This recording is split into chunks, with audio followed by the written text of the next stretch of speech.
කොම්ප වැන්ඩ කිව්ව ගමන්ම අපිට මතක් වෙන්නේ හිනා යන බඩජාරි පෝව වුණත් මේ ෆිල්ම් එකේ හිටිය එකම එක චරිතයක් තමන්ගේ දරුණුකම සහ සටන්කාමීත්වය නිසාම මුළු චිත්‍රපටයම තමන්ගේ පැත්තට හරවගත්තා.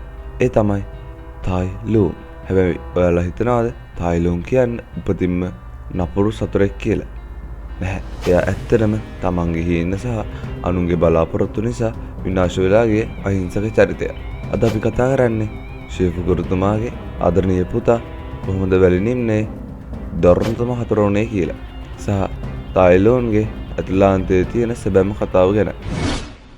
තායිලෝන්ගේ හිතේ සිට ඩ්‍රැගන් වෝරියර් හීනය දක්වා. තායිලෝන් කියන්නේ අතහැරලා දාලා ගිය හිම දිවිය. මාස්ටර් ෂීෆ්ට මෙයව හම්බෙන්නේ නිකම්ම අනාථ වුණ සතෙක් විදිහට. ෂීෆ් තායිලෝන්ට තමන්ගේ පුතෙක්ට වගේ ආදරය කළා. කොම්පු කලාව මුලින් ඉඳන්ම ඉගෙනුවා. තායිලෝන් කියන්නේ උපතින්ම අතිදක්ෂයෙක්. එයා කරන කැපවීම දැකලා ෂීෆ් ගුරුතුමා එයාගේ හිතේ ලොකු බලාපොරොත්තුවක් ඇති කරගත්තා. ඒ තමයි දිනක තායිලෝන් ඩ්‍රැගන් වෝරියර් වෙයි කියන එක. මේ බලාපොරොත්තුව නිසාම තායිලෝන් රෑදවල් නොබලා තමන්ගේ කටුක පොහොනවීම සිදු කරා. ඒ මොකටද කිව්ව? තමන් බලාගත්ත ෂීෆ්ව සතුටු කරන්න. තායිලෝන්ගේ විඳී ගිය හීනය සහ පරිගැනීම. හැබැයි හැමදේම වෙනස් වුණේ වකරලියවිල්ල අයිති කරගන්න අවස්ථාව ආපු වෙලාවේ. මහා ප්‍රඥාවන්ත මාස්ටර් උගේ තායිලෝන්ගේ හදවත ඇතුලේ තියෙන අඳුර සහ අහංකාරය දැක්ක. උගේ කෙලින්ම කිව්වා තායිලෝන් ඩ්‍රැගන් වෝරියර් වෙන සුදුසු නැහැ කියලා. ඒ වෙලාවේ තමන්ගේ ජීවිතය මේ වෙනුවෙන් කැප කරපු තායිලෝන් බිඳ වැටුණා.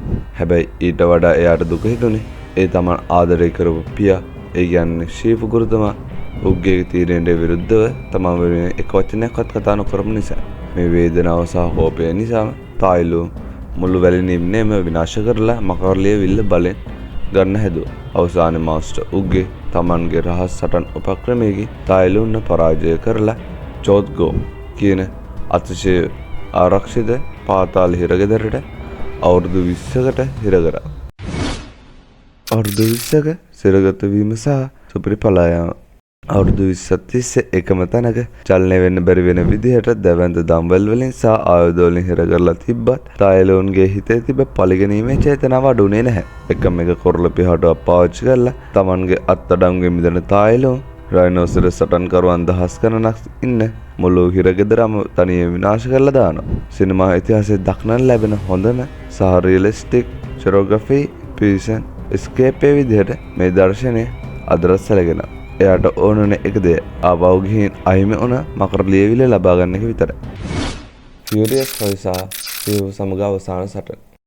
ආපහු එන ගමනේදී Tamanට වඩා බලවත් කියලා හිතා හිටපු ෆියුරියස් 5 සටන් කරුවන් පස් දෙනාවම තනියම පරද්දන්න තායිලෝන්ට ගත වෙන්නේ විනාඩි කිහිපයක් පමණයි. ඉන්පස්සේ ජෙට් පැලස් එකේදී Tamanගේ ගුරුවරයා වන ෂීෆ් සමග සටන් කරන එක ඉතාමත් හැඟීම්බරයි. මම කළේ හැමදේම ඔයා සතුටු කරන්නයි කියලා. තායිලෝන් කෑ ගහනකොට අපිට තේරෙනවා එයා නිකම්ම නපුරෙන් නෙවෙයි කියලා. Tamanගේ පියාගේ පිළිගැනීම බලාපොරොත්තු වුණු අනාථ දරුවෙක් කියලා ඒකෙන් අපිට හොඳින් ඔප්පු වෙනවා.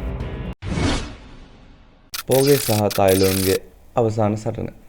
හැබැයි අවසානයේ තායිලෝන් පරදින්නේ කිසිම සටන් කලාවක් නොදන්නවා වගේ පෙනුණු මහත බඩජාරි පැණ්ඩ කෙනෙක් වෙන පෝවති. මකරලියවිල්ල ඇතුලේ කිසිම රහසක් නැහැ.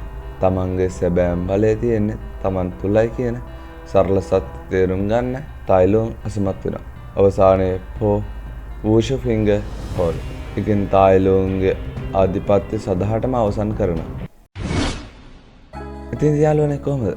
කොහොම වෙන්ඩ සිරිස් එකේ ඔයාලා ආසම විලන් තායිලෝන්ද නැත්නම් ලොඩ් ෂේන්ද? පල්ලෙන් කමෙන්ට් එකක් දාන්න යන්න.